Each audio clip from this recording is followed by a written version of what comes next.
Hey guys and welcome back, this is Vivek and you are watching channel explain. तो आज चालू करते हैं भाई बीए प्रोग्राम और बीकॉम प्रोग्राम के लिए हमने इकोनॉमिक्स पढ़ाने जा रहे हैं, वही जी सीरीज जो आप पहले से फॉलो करते आ रहे हो। यहाँ पे सेमेस्टर 1 हो चाहे आपका चाहे सेमेस्टर 2 हो, दोनों के लिए ही एप्लीकेबल होगी, लेकिन केवल उनके लिए एप्लीकेबल होगी जिनकी बुक्स मिल वाली है। अगर आपकी कंपलसरी वाली बुक्स है तो उनकी वीडियोस बाद में डाली जाएगी, अभी केवल उनके लिए वीडियोस है जो कि मिल वाले सब्जेक्ट्स हैं इनके। तो चालू करते हैं प्रिंसिपल ऑफ माइक्रो इकोनॉमिक्स का पहला मतलब कि चैप्टर नंबर 4 जो कि है supply and elasticity of supply. इससे पहले चालू करने से पहले बता दूं आपको, अगर आपको परचेज करने हैं नोट्स, चाहे वो हिंदी में चाहे वो इंग्लिश में, वो बनके रेडी ही होने वाले हैं बस बहुत जल्दी ही।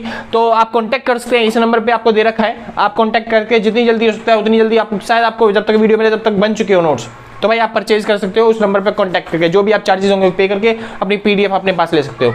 हाँ भाई, तो चालू करते हैं चैप्टर नंबर 4 जिसका नाम है supply and elasticity of supply.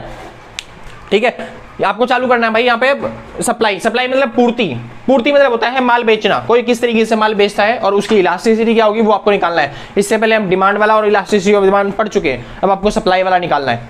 तो चालू करते हैं। सप्लाई क्या होती है? सप्लाई को होती है it shows various quantities supplied at various price. क्या होता है? एक सेकेंड भाई, it shows various quantities supplied at various price. हाँ जी सही है।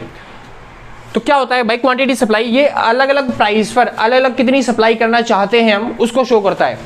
नहीं समझ में आया ना? फॉर एग्जांपल ध्यान से समझिए, जैसे कि सप्लायर, ये जो चैप्टर है वो पूरा सप्लायर के हिसाब से है, इसमें आपको डिमांड वाला कंसेप्ट नहीं लगाना कि माल बिकेगा या फिर नहीं बिकेगा। यहाँ पे आपको सप्लायर के हिसाब से सोचना है कि वो माल कैसे बेचना चाहता है। फॉर एग्जाम्पल, अगर मान लो कोई मेरे को इस पेन के 10 रुपए दे रहा है तो मैं ज्यादा पेन बेचूंगा क्योंकि मेरे को 15 रुपए का पेन पड़ रहा है, तो मैं 10 रुपए का पेन बेचूंगा? नहीं बेचूंगा, क्योंकि मैं लगभग इतना ही बेचूंगा कि मेरा खाने पीने का खर्चा निकल जाए एक दिन का, क्योंकि कल मैं ज्यादा बेचूंगा जब मेरे को पैसे ज्यादा मिलेंगे। सिंपल बात है। यानी कोई मेरे को अगर कम पैसे दे रहा है तो मैं क्वांटिटी भी सेल कितनी करूंगा? कम सेल करूंगा। लेकिन वहीं पे कोई मेरे को 100 रुपए दे रहा है एक पेन के, तो मैं कितनी क्वांटिटी सेल करूंगा? 100 क्वांटिटी सेल करूंगा। ज्यादा पैसे दे रहा है तो ज्यादा क्वांटिटी बेचेंगे, और अगर मेरे को कोई और ज्यादा पैसे दे रहा है तो मैं और ज्यादा क्वांटिटी बेचूंगा। कोई 1000 रुपए दे रहा है इसी पेन के तो मैं हजारों क्वांटिटी, मतलब जितनी क्वांटिटी होंगी सारी बेच दूंगा, क्योंकि इससे ज्यादा पैसे मेरे को मिलने वाले नहीं। आसान है ना? यानी कोई जितना ज्यादा पैसे देता है हम सप्लाई भी उतनी ज्यादा करते हैं, माल भी उतना ज्यादा बेचते हैं। हाँ वो अलग बात है, बिकेगा नहीं, वो बिकेगा या नहीं बिकेगा वो तो डिमांड इफेक्ट पड़ता है, मतलब डिमांड इफेक्ट करती है कि वो माल बिकेगा या नहीं बिकेगा। हम सप्लायर वाला चैप्टर पढ़ रहे हैं, यानी सप्लायर के हिसाब से सीखेंगे। तो सप्लाई क्या करता है? अगर प्राइस कम दे रहा है कोई तो कम माल बेचना चाहेगा, और अगर कोई प्राइस ज्यादा दे रहा है तो सप्लायर चाहता है कि उसको ज्यादा माल बेचे, ज्यादा से ज्यादा माल बिका। सिंपल बात है, आसान है। हाँ जी, तो वही क्या होता है सप्लाई क्या होता है? It shows various quantity demand, sorry it shows various quantity supplied. ये अलग अलग क्वांटिटी दिखाता है जो हम सप्लाई कर सकते हैं अलग अलग प्राइस पर। आसान है, अलग अलग प्राइस पर जितनी भी हम अलग अलग क्वांटिटी को सप्लाई कर सकते हैं उसको कौन शो करता है? प्राइस। बस लास्ट में याद रखना at a point of time, एक पॉइंट ऑफ टाइम पर, एक निश्चित बिंदु पर, ये नहीं पूरे साल के अंदर, पूरे क्या 2-3 साल के अंदर, एक पॉइंट ऑफ टाइम पे जितने प्राइस पे हम जितनी क्वांटिटी सप्लाई कर सकते हैं वो सारी कॉम्बिनेशन को दिखाता है कौन? सप्लाई। इतना सिंपल है। हाँ जी, यहाँ पे चलते आगे आते हैं। सप्लाई, दो तरह की सप्लाई होती है, पहली होती है इंडिविजुअल सप्लाई, दूसरी होती है मार्केट सप्लाई। सप्लाई कितने तरह की है? दो तरह की, पहली आती है इंडिविजुअल सप्लाई और दूसरी मार्केट सप्लाई। जैसे डिमांड वाले चैप्टर था बिल्कुल सेम उसी की तरह। तो इंडिविजुअल सप्लाई क्या होती है? जब कोई एक इंसान किसी चीज को बेचना चाहता है तो वो कैसे बेचेगा उसको शो करता है इंडिविजुअल सप्लाई। मार्केट सप्लाई क्या होता है? जब मार्केट में सारे के सारे इंसान कैसे किसी चीज को बेच सकते हैं, कैसे किसी चीज को बेचना चाहते हैं, उसको शो करता है मार्केट सप्लाई। यानी कि इंडिविजुअल सप्लाई के अंदर केवल इंडिविजुअल जो होता है वही अफेक्ट करता है इंडिविजुअल सप्लाई को। अगर आप डेफिनेशन लिखना चाहो तो डेफिनेशन क्या लिखोगे? It shows various quantity supplied at various price at a point of time by an individual.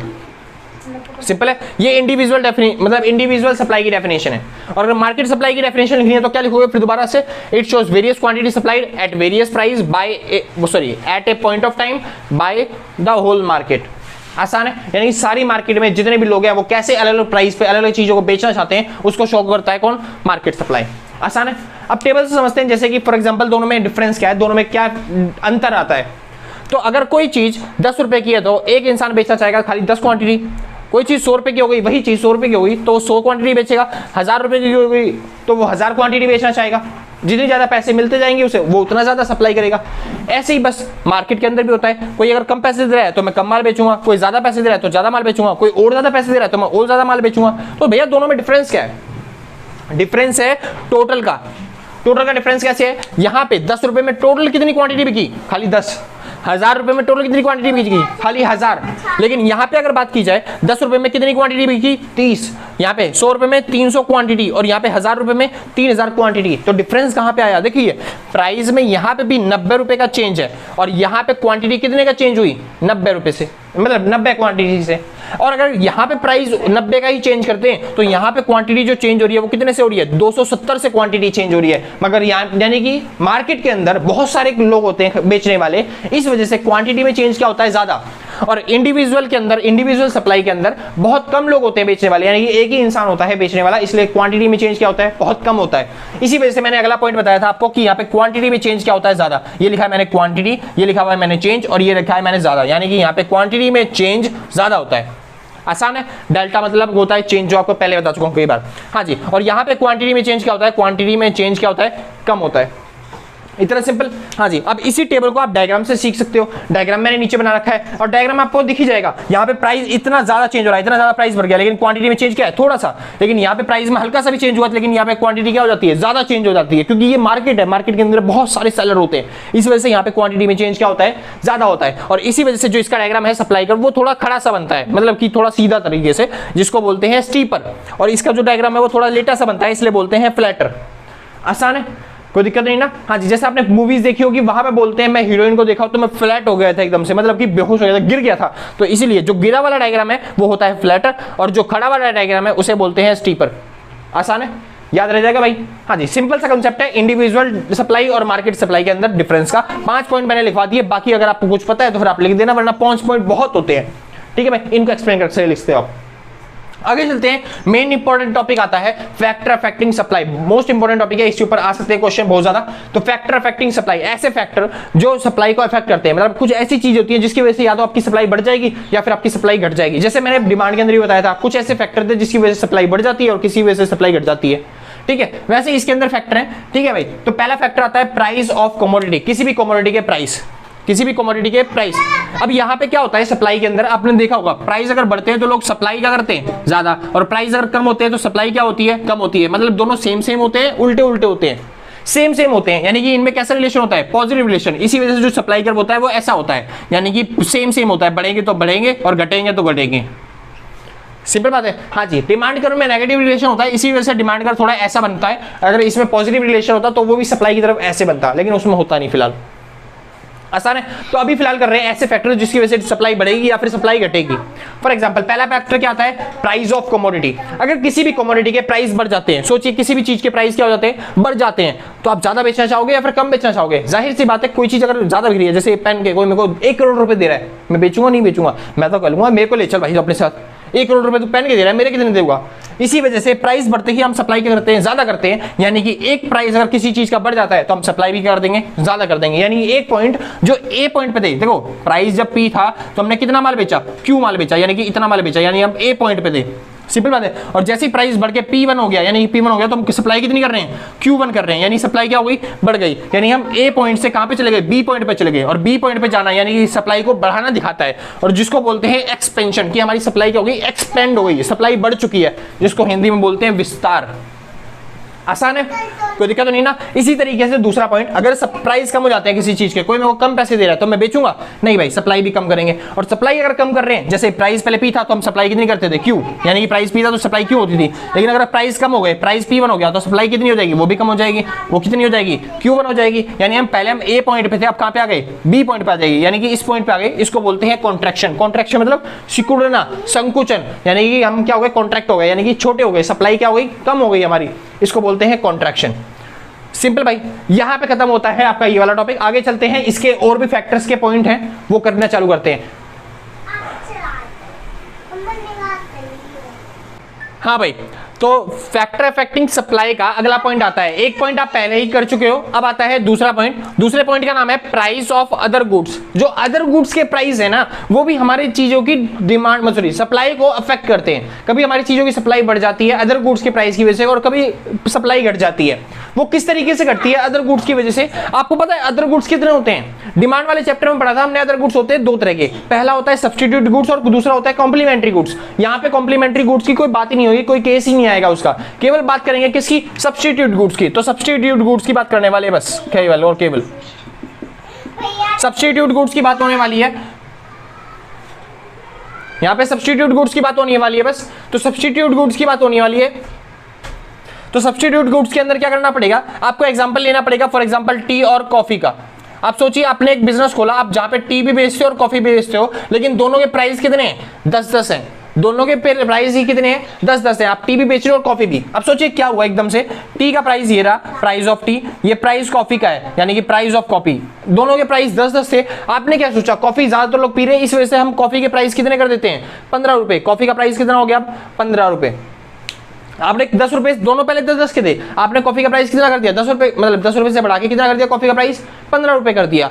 Simple बात है। हाँ जी, अब इससे क्या इफेक्ट पड़ेगा, देखिए प्राइस 15 रुपए हो गया, इसका प्राइस अभी भी 10 रुपए है, सिंपल बात है। अब इसका प्राइस 15 हो गया, इससे आप चाहोगे कि 15 रुपए में सप्लाई क्या करो, इसकी बढ़ाओ, लेकिन हमको इसके बारे में नहीं दिख रहा, क्योंकि इसके प्राइस जो होंगे वो इसकी डिमांड को अफेक्ट करेंगे। कैसे अफेक्ट करेंगे वो देखिए ध्यान से, इसने अपने प्राइस बढ़ा के कितने कर दिए, 15 रुपए कर दिए। अब इससे क्या इफेक्ट पड़ेगा, ये जो 10 रुपए प्राइस बेच रहा था, मतलब हम चाय बेच रहे थे 10 रुपए में, क्या मैं बेचना चाहूंगा कि मैं 10 रुपए में चाय बेचूं, नहीं, क्योंकि बगल में कॉफी कितने रुपए में बिक रही है, 15 रुपए में बिक रही है, तो मैं भी चाहूंगा कि मेरी भी मतलब मैं जो चाय बेचता हूं वो भी चाय कितने में बिके, वो भी 15 रुपए में बिके। यानी कि इस टाइम पे 10 वाली चाय को मैं उसकी सप्लाई कर दूंगा, 10 रुपए वाली चाय की सप्लाई कम कर दूंगा, क्योंकि मैं क्या बेचना चाहूंगा कि मैं चाहूंगा कि 10 वाली चाय की सप्लाई अगर कम हो जाएगी तो लोग जाहिर सी बात है इसको छोड़ के या तो कॉफी पियेंगे या फिर चाय के ही 15 रुपए देंगे।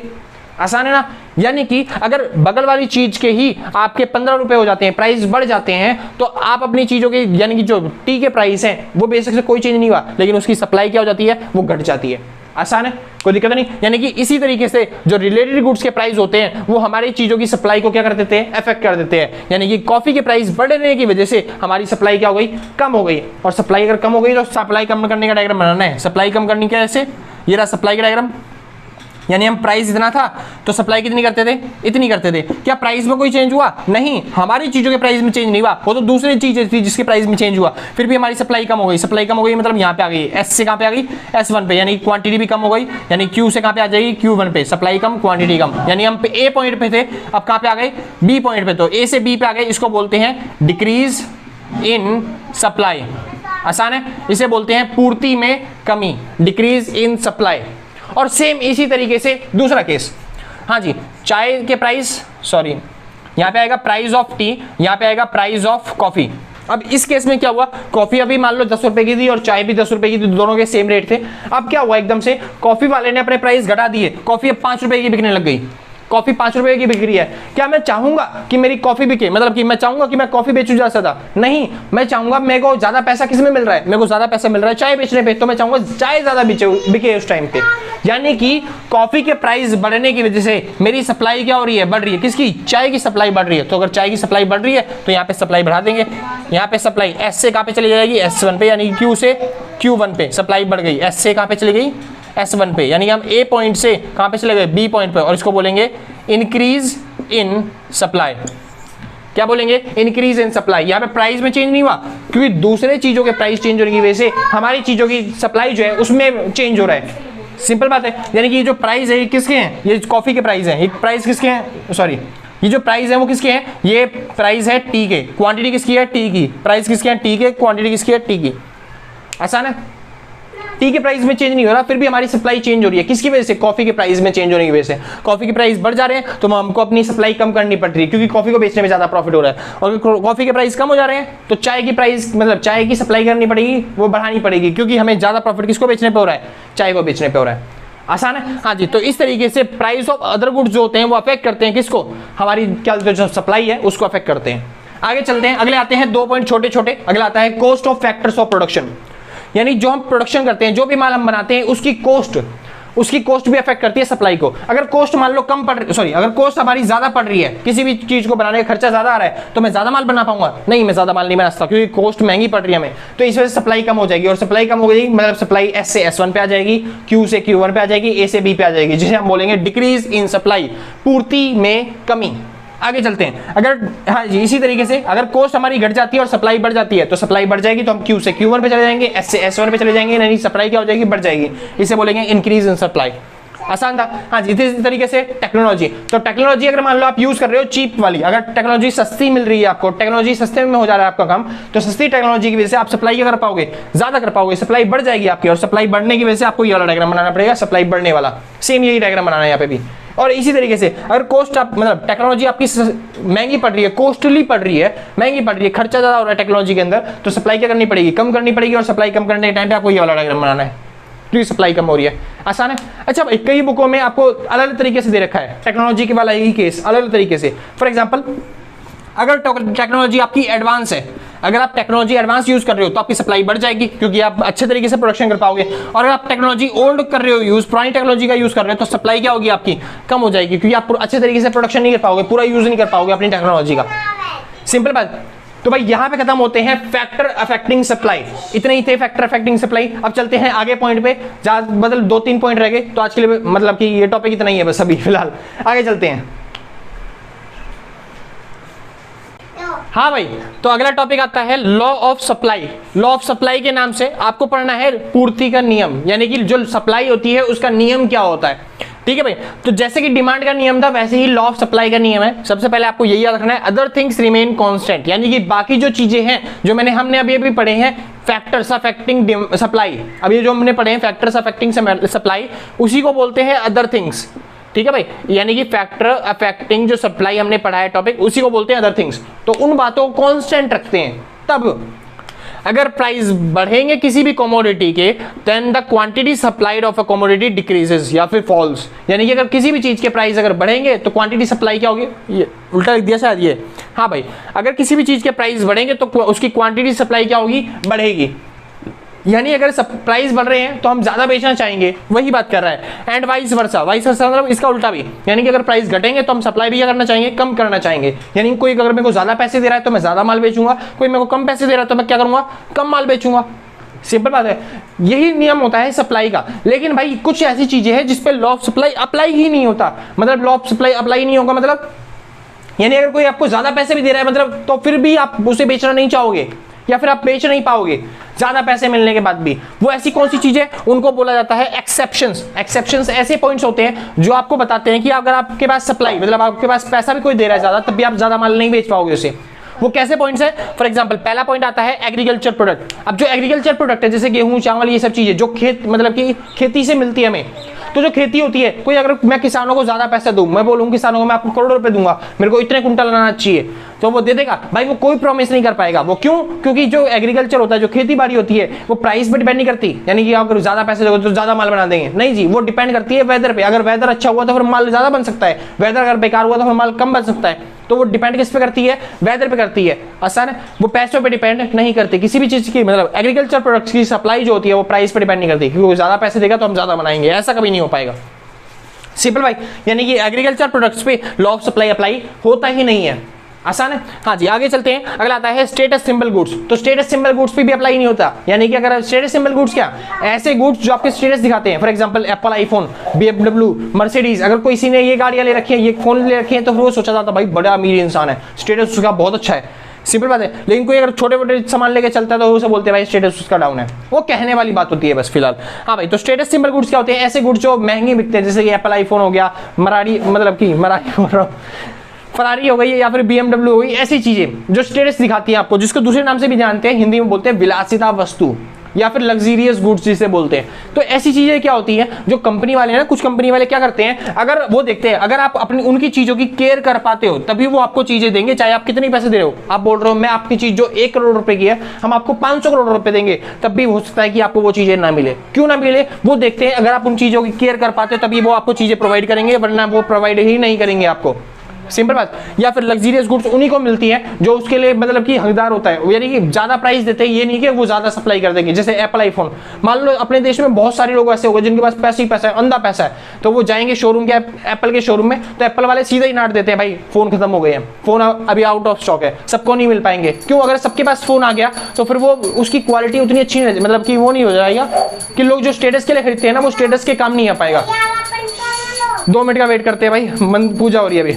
हाँ भाई, तो अगला पॉइंट आता है स्टेटस सिंबल गुड्स। तो स्टेटस सिंबल गुड्स क्या होते हैं? ऐसे गुड्स होते हैं जो फिर स्टेटस दिखाते हैं किसी भी इंसान का। या फिर दूसरा वर्ड होता है इसके लिए विलासिता वस्तु, यानी कि लग्जरियस गुड्स। तो लग्जरियस गुड्स क्या होते हैं? जो लग्जरी प्रोवाइड करते हैं आपको।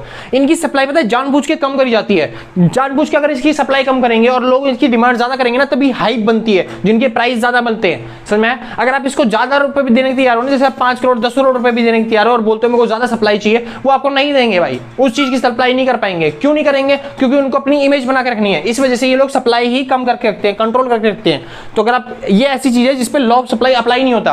लॉ ऑफ सप्लाई क्या कहता है? अगर आपको ज्यादा पैसे मिलेंगे तो आप ज्यादा माल बेचोगे, लेकिन इन चीजों पे लॉ ऑफ सप्लाई अप्लाई नहीं होता, क्योंकि एक नेचर पे डिपेंड करती है और एक उसी के क्या बोलते हैं स्ट्रक्चर पे डिपेंड करती है कि वो कैसे प्रमोट की जा रही है। आगे चलते हैं। अगला पॉइंट आता है भाई मूवमेंट और शिफ्ट। इसके बाद केवल एक ही पॉइंट रह जाएगा और वो भी करवाएंगे जल्दी जल्दी। तो भाई अगला पॉइंट आता है मूवमेंट और शिफ्ट। अब ये मूवमेंट क्या होता है और शिफ्ट क्या होता है? जैसे आपने सप्लाई करो पढ़ा, ये अच्छा कि ये रहा सप्लाई करो। सोचिए मैं प्राइस पहले किसी चीज का इतना था, यानी मैं क्वांटिटी कितनी सप्लाई करता था, इतनी सप्लाई करता था, इतना माल बेचता था इतने प्राइस पे। ठीक है भाई, हाँ जी, यानी कि मैं कहां पे था? ए पॉइंट पे। अब क्या हो गया? मैंने किसी चीज के प्राइस बढ़ा दिए तो मैं ज्यादा बेचना चाहूंगा, यानी कि प्राइस बढ़ते के साथ ही मैं कितना सप्लाई करना चाहूंगा, इतना सप्लाई करना चाहूंगा, यानी कि क्वांटिटी बढ़ जाएगी, सप्लाई बढ़ जाएगी। यानी कि मैं ए पॉइंट से कहां पे चला गया? बी पॉइंट पे। इसको बोलते हैं क्या? एक्सपेंशन। आसान है कि क्वांटिटी सप्लाई एक्सपेंड हो गई। और इसी तरीके से अगर मैं प्राइस घटा देता हूं किसी चीज के, मैं क्या प्राइस सस्ते में बेचना चाहूँ, क्या उसके प्राइस घट जाते हैं किसी चीज के, तो सप्लाई क्या करना चाहूंगा? मैं कम करना चाहूंगा, क्योंकि मैं सस्ते में ज्यादा माल नहीं बेचना चाहता। इसी वजह से जो हम कहां पे थे पहले? ए पॉइंट पे। आप कहां पे आ चुके हैं? सी पॉइंट पे आ चुके हैं, यानी कि सप्लाई क्या हो चुकी है? कम हो चुकी है। इसको क्या बोलते हैं? कॉन्ट्रैक्शन। यानी कि इस पॉइंट में हो क्या रहा है? हम एक ही जो सप्लाई कर रहे हैं उस पर कभी ऊपर जा रहे हैं, कभी उस पर नीचे जा रहे हैं। यानी कि हम कह रहे हैं कभी मैं इधर चला और कभी मैं उधर चला। फिर दोबारा वही वाला पॉइंट जो आपने डिमांड में पढ़ा था। हाँ जी, इसी पॉइंट को बोलते हैं मूवमेंट। जब आप एक ही सप्लाई कर्व पे कभी ऊपर मूव कर रहे हो, कभी आप नीचे मूव कर रहे हो, इसको बोलते हैं मूवमेंट। आसान है। शिफ्ट क्या होता है? जब पूरा का पूरा सप्लाई कर्व ही आपका या तो राइट वर्ड शिफ्ट हो जाए या फिर लेफ्ट वर्ड शिफ्ट हो जाए, इसको बोलते हैं शिफ्ट। आसान है, यानी कि सब प्राइस में चेंज नहीं हुआ, प्राइस में बिना चेंज हुए ही कुछ अदर फैक्टर्स थे जिनकी वजह से चेंज होने की वजह से पूरा सप्लाई कर्व ही मूव हो गया, कभी राइट वर्ड शिफ्ट हो गया या फिर लेफ्ट वर्ड शिफ्ट हो गया। राइट वर्ड शिफ्ट होना मतलब ए से हम बी पे चले गए, यानी कि क्वांटिटी सप्लाई क्या हो गई? इंक्रीज हो गई और सप्लाई भी इंक्रीज हो गई, इसलिए क्या बोलते हैं? Increase in supply. आसान है। और अगर हम लेफ्ट वर्ड आ गए, यानी कि सप्लाई क्या हो गई? कम हो गई, यानी क्वांटिटी भी क्या हो गई? कम हो गई, इसे हम बोलते हैं डिक्रीज इन सप्लाई। सिंपल भाई, हाँ जी, आसान था। आगे चलते हैं। यहाँ पे चेंज किस में होता है? यहाँ पे चेंज हो रहा है प्राइस में, लेकिन यहाँ पे प्राइस में चेंज नहीं होता। यहाँ पे क्या होता है? चेंज होता है अदर फैक्टर्स में, प्राइस के अलावा बाकी चीजों में। जैसे मैंने करवाया था आपको cost of factors of production, यानी कॉस्ट ज्यादा होगी तो फिर प्रोडक्शन क्या हो जाएगा? कम हो जाएगा, और कॉस्ट अगर कम होगी तो प्रोडक्शन ज्यादा हो जाएगा, यानी कि फैक्टर अफेक्टिंग जो सप्लाई बताए थे। आसान है, हाँ जी। तो यहाँ पे अदर फैक्टर्स में चेंज होता है, उन्हीं फैक्टर्स के अंदर चेंज होता है, लेकिन यहाँ पे किस में चेंज होता है? प्राइस के अंदर। और इसी वजह से यहाँ में होता है कॉन्ट्रैक्शन और एक्सपेंशन, लेकिन यहाँ पे क्या होता है? इंक्रीज इन या फिर डिक्रीज इन सप्लाई। सिंपल बात है। फिर दोबारा उसी तरीके से कॉन्ट्रैक्शन और एक्सपेंशन का दोबारा कोई दूसरा नाम भी बोल सकता है। वो क्या बोल सकता है? Increase in quantity supply. उसने क्या बोला? इंक्रीज इन सप्लाई नहीं बोला, उसने बोला इंक्रीज इन क्वांटिटी सप्लाई। जैसे कि आप देखो दिख रहा है सप्लाई उतनी ही है, बस खाली क्वांटिटी तो घट रही है और या फिर क्वांटिटी तो बढ़ रही है, यानी क्वांटिटी में चेंज हो रहा है, सप्लाई में चेंज नहीं हो रहा है। यानी सप्लाई उतनी है, बस खाली क्वांटिटी में चेंज हो रहा है, इसलिए इसे बोलते हैं इंक्रीज या फिर डिक्रीज इन क्वांटिटी सप्लाई। इस पॉइंट के अंदर क्या है? यहाँ पे सप्लाई में ही चेंज हो जा रहा है, क्वांटिटी में तो हो ही रहा है लेकिन सप्लाई में भी चेंज हो जा रहा है। समझ? तो दोनों चीजें चेंज हो रही है, इसलिए इसे बोलते हैं इंक्रीज या फिर डिक्रीज इन सप्लाई। दोनों में फर्क है, यहाँ पे खाली क्वांटिटी में चेंज हो रहा है, वहां पे सप्लाई में ही चेंज हो जा रहा है। आसान है, हाँ जी। इस वजह से इसे बोलते हैं कॉन्ट्रैक्शन और एक्सपेंशन, और इसे खाली एक ही नाम से बोलते हैं इंक्रीज या फिर डिक्रीज इन सप्लाई। आगे चलते हैं। यहाँ पे मेन रोल किसका होता है? प्राइस का, क्योंकि प्राइस में चेंज होने की वजह से सप्लाई बढ़ जाती है या फिर घट जाती है। खाली क्वांटिटी सप्लाई बढ़ जाती है, घट जाती है, लेकिन यहाँ पे मेन रोल किसका होता है? अदर फैक्टर्स का, क्योंकि इसमें बाकी प्राइस का कोई रोल ही नहीं है। प्राइस के अलावा जितने भी चीजें हैं वही इस सप्लाई को चेंज करते हैं। आगे चलते हैं। यहाँ पे लॉ ऑफ सप्लाई अप्लाइड होता है। वो कैसे अप्लाइड होता है आपको मैंने बताया अभी। यहाँ पे अदर थिंग्स रिमेन कांस्टेंट, ये खुद कह रहा है कि अदर थिंग्स क्या रहेंगी? कांस्टेंट रहेंगी। तो वो कहाँ पे होती हैं? इस जगह पे या फिर यहाँ पे? देखिए ध्यान से, यहाँ पे तो अदर थिंग्स में चेंज हो रहा है, यहाँ पे तो कांस्टेंट है ही नहीं। कांस्टेंट कहाँ पे रहती है? अदर थिंग्स, वो यहाँ पे रहती हैं। इसी वजह से लॉ ऑफ सप्लाई यहाँ पे अप्लाइड होता है, लेकिन यहाँ पे अप्लाइड नहीं होता। आसान है भाई, हाँ जी। अगला आता है सिंगल कर्व। यहाँ पे बनता है केवल सिंगल सप्लाई कर्व, एक ही सप्लाई कर्व होता है, लेकिन यहाँ पे मल्टीपल सप्लाई कर्व बनाने पड़ते हैं, क्योंकि सप्लाई बढ़ रही है तो सप्लाई कर्व ही खिसक जाता है। आसान है भाई। यहाँ पे खत्म होता है भाई मूवमेंट और शिफ्ट का टॉपिक। बस एक टॉपिक रह गया आपका, इलास्टिसिटी ऑफ सप्लाई। चालू करते हैं वो। हाँ भाई, तो ये लास्ट वीडियो रहती है। इस लास्ट टॉपिक के बाद आपका सारा चैप्टर खत्म हो जाएगा। नाम आता है इलास्टिसिटी ऑफ सप्लाई, जिसको बोलते हैं पूर्ति की लोच। जैसे आपने अभी तक पढ़ा है फैक्टर अफेक्टिंग सप्लाई, यानी कि ऐसे फैक्टर जिसकी वजह से या तो सप्लाई बढ़ जाएगी या फिर सप्लाई घट जाएगी। लेकिन ये पॉइंट ऐसे है कि यानी कि आपको अपने कैलकुलेट करना है कि जो सप्लाई बढ़ेगी वो कितनी सप्लाई बढ़ेगी और कितनी सप्लाई घटेगी। आसान है। और वो भी किसकी वजह से? प्राइस की वजह से। यानी आपको क्या कैलकुलेट करना है यहाँ पे? आपको कैलकुलेट करना है कि प्राइस में चेंज होने की वजह से, जो भी प्राइस में परसेंटेज चेंज होगा उसमें चेंज होने की वजह से हमारी क्वांटिटी सप्लाई में कितने परसेंट का चेंज आएगा। यानी कि प्राइस में कितना परसेंट चेंज होने की वजह से हमारी क्वांटिटी सप्लाई में कितना परसेंट चेंज आएगा। और इसी को बोलती है definition, it shows percentage change in quantity supply due to percentage change in price. ये क्वांटिटी सप्लाई में होने वाली चेंज को दिखाती है, जो कि किसकी वजह से हो रहा है? प्राइस की वजह से होता है, प्राइस में चेंज होने की वजह से हो रहा है। आसान है। हाँ भाई, तो यहाँ पे जैसे ही आपने ईडी वाले क्वेश्चन करे थे, बिल्कुल सेम उसी की तरह कंसेप्ट है सारा का सारा। हाँ जी, तो आपने ईडी का फॉर्मूला पढ़ा होगा, परसेंटेज डेल्टा क्यू अपन में परसेंटेज डेल्टा पी। बस वहां पे यहाँ पे माइनस लगा हुआ था बीच के अंदर, यहाँ पे दोनों में फॉर्मूले में बस यहाँ पे माइनस, बिना माइनस वाले फॉर्मूले, क्योंकि यहाँ पे कोई भी चीज जैसे प्राइस बढ़ रहा है तो सप्लाई बढ़ती है ना। यहाँ पे डिमांड की तरह प्राइस बढ़ने पर डिमांड घटती, तो मतलब सप्लाई घटती तो नहीं है ना। हाँ जी, तो इसी वजह से कोई उल्टा रिलेशन नहीं है, दोनों पॉजिटिव रिलेशन वाले होते हैं, इस वजह से यहाँ पे माइनस लगाने की जरूरत नहीं है। हाँ भाई, तो यहाँ पे फॉर्मूला क्या है? ईएस का परसेंटेज डेल्टा क्यू अपन में परसेंटेज डेल्टा पी, और ईएस का दूसरा फॉर्मूला डेल्टा क्यू अपन में डेल्टा पी इंटू में पी अपन में क्यू। और परसेंटेज डेल्टा क्यू का डेल्टा क्यू अपन में क्यू गुणा में 100, और परसेंटेज डेल्टा पी का डेल्टा पी अपन में पी गुणा में 100। और यहाँ पे डेल्टा क्यू की तो आपको पता ही है कि क्वांटिटी में चेंज निकालना होता है, यानी कि चेंज निकालेंगे कैसे? या तो क्यू वन में से क्यू माइनस कर दो, या फिर क्यू में से क्यू वन माइनस कर दो, ऐसे ही डेल्टा पी का। आसान है। इंपॉर्टेंट टॉपिक ये नहीं है क्योंकि इसके न्यूमेरिकल्स इंपॉर्टेंट है। अगर आपको वीडियो चाहिए तो नीचे कमेंट करके बताइए, फटाफट से जल्दी देखिए, हमें न्यूमेरिकल्स की वीडियो चाहिए। आसान है। हाँ जी, आगे चलते हैं। जो मेन इंपॉर्टेंट टॉपिक है उसका नाम है ईएस। तो ईएस, जब भी आप ईएस निकालने जाओगे तो ईएस के जो आंसर आएंगे, मैं आपको पहले बता देता हूं, आपको ईएस का आंसर 5 तरह के हो सकते हैं, बस केवल 5 तरह के। पहला जो ईएस का आंसर हो सकता है वो 1, ईएस का आंसर आ सकता है 1। आसान है। जिसको हम कहेंगे यूनिटरी इलास्टिक, कि यूनिट के बराबर, एक के बराबर वो क्या है? इलास्टिक है। आसान है। ये ऐसा कब होगा? जब भी डेल्टा क्यू यानी कि क्वांटिटी में जो चेंज हो रहा है वो बराबर हो डेल्टा पी के, यानी कि जो प्राइस में चेंज हो रहा है उसके बराबर। अगर क्वांटिटी में होने वाला चेंज प्राइस में होने वाले चेंज के बराबर है तो यानी कि क्या हो जाएगा?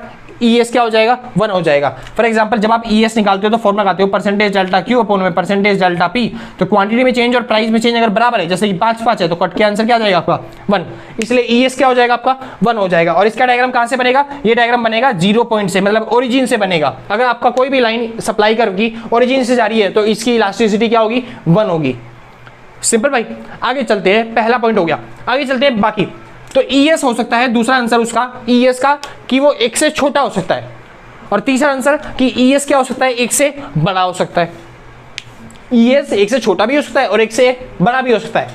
हाँ भाई, तो अगर 1 से छोटा हुआ तो उसको बोलते हैं इन इलास्टिक। अगर छोटा हुआ तो क्या बोलेंगे? In elastic. इन इलास्टिक मतलब यानी कि क्वांटिटी में चेंज क्या हो रहा होगा? कम हो रहा होगा। क्वांटिटी में चेंज क्या हो रहा होगा? कम हो रहा होगा। आसान है। इसी वजह से, क्योंकि जब क्वांटिटी में चेंज कम होगा यानी कि प्राइस में चेंज ज्यादा होगा, तो नीचे वाली बड़ी वैल्यू होने की वजह से जो आपका आंसर है वो 1 से कम आ जाएगा। सिंपल भाई। हाँ जी, इसी वजह से अगर आपको डायग्राम दिख रहा है, जो सप्लाई कर रहा है वो जा रहा है एक्स एक्सिस से। कहां से जा रहा है? एक्स एक्सिस को इंटरसेक्ट करता हुआ जा रहा है, तो इसका ईएस जो हो जाएगा वो 1 से कम होगा। सिंपल है। सेम इसी तरीके से अगर आपका ईएस 1 से ज्यादा वाले की बात करी जाए तो उसको बोलते हैं इलास्टिक, और उसके लिए आपका जो सप्लाई कर रहा है वो वाई एक्सिस से जाना चाहिए। अगर आपका सप्लाई कर वाई एक्सिस से जा रहा है तो उसे क्या बोलेंगे? कि उसकी इलास्टिसिटी इलास्टिक है, यानी कि लोचदार है, यानी कि उसकी सप्लाई में क्या हो रहा है? ज्यादा चेंज हो रहा है, क्वांटिटी में ज्यादा चेंज हो रहा है।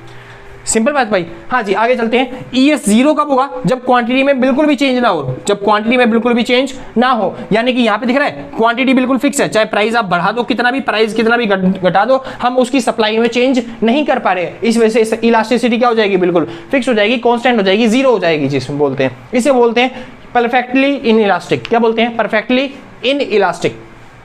आगे चलते हैं। अगर आपका ईएस क्या है? इन्फिनिटी है। इन्फिनिटी मतलब बहुत ज्यादा है, बहुत ज्यादा होने की वजह से इसे बोलेंगे परफेक्टली इलास्टिक, यानी कि पूर्णतया लोचदार। सिंपल बात है भाई। ऐसा कब होगा? जब प्राइस में चेंज तो बिल्कुल भी ना हो, बस क्वांटिटी क्या हो जाए? कभी बढ़ जाए और क्वांटिटी कभी क्या हो जाए? घट जाए। यानी कि क्वांटिटी में बहुत ज्यादा चेंज हो रहा है और प्राइस में चेंज बिल्कुल भी नहीं हो रहा, यानी कि इस टॉपिक में प्राइस में चेंज नहीं होता। यहां पे क्या होता है? यहां पे पहले वाले में प्राइस में चेंज बराबर होता है क्वांटिटी में चेंज के। यहाँ पे क्या होता है, क्वांटिटी में चेंज जो है वो ज्यादा होता है, यहाँ पे क्वांटिटी में चेंज क्या होता है, कम होता है। यहाँ पे क्वांटिटी में चेंज बिल्कुल भी नहीं होता और यहाँ पे क्वांटिटी में चेंज बहुत ज्यादा होता है। आसान भाई। हाँ जी, यहाँ पे खत्म होता है आपका supply and elasticity of supply वाला चैप्टर माइक्रो इकोनॉमिक्स का, सॉरी माइक्रो इकोनॉमिक्स का। हाँ भाई, तो यहाँ पे खत्म होता है ये वाला चैप्टर। अगर आपको नोट्स परचेज करने हैं, चाहे वो हिंदी में हो चाहे वो इंग्लिश में हो, आप इस कॉन्टैक्ट नंबर पे कॉन्टैक्ट करके पता कर सकते हो। ठीक है भाई, आपको जल्दी से जल्दी नोट्स मिल जाएंगे और यहाँ पे अगली सीरीज, अगली जो वीडियो है वो जल्दी से जल्दी लाने की कोशिश करी जाएगी। तो आज के लिए बस नहीं, मिलते हैं कल सेम टाइम सेम जगह अगले दिन। और भाई हाँ, एक चीज और, लाइक करना, शेयर करना और सब्सक्राइब करके जाना पक्का। अगर वीडियो अच्छी लग रही हो तो पक्का कर देना भाई सब्सक्राइब। ठीक है भाई, बाकी आपकी मर्जी है। Tata bye bye.